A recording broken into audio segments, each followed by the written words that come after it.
Ողջույն սիրելի ընկերներ,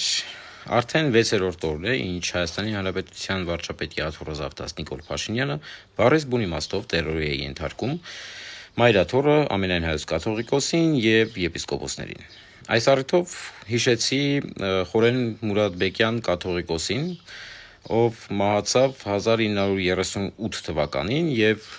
նրան խեղդամահ իր իսկ ննջասենյակում իր իսկ հեռախոսի լարով։ Խեղդամահ անողները 3 գործակալներ էին եւ ըստ օդում կախված լուրերի 3 էջմիածնեցի գործակալներ, 2 տղամարդ եւ 1 կին։ Ինչի հիշեցի այս պատմությունը եւ ինչի կուզենամ որ դուք էլ իմանաք։ Ուրեմն ես կուզենայի որ դուք նախ եւ առաջ իմանաք նրանց մահվան մասին, թե ինչ մահով են մահացել։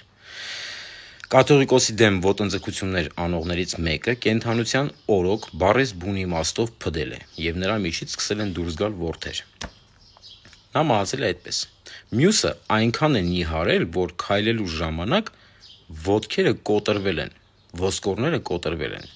եւ նա մահացել է այսպես։ Իսկ հաջորդը մահացել է ասֆալտի կատոկը նրա վրա անցնելու ժամանակ։ Այսինքն ես կուզենայի որ սա իմանային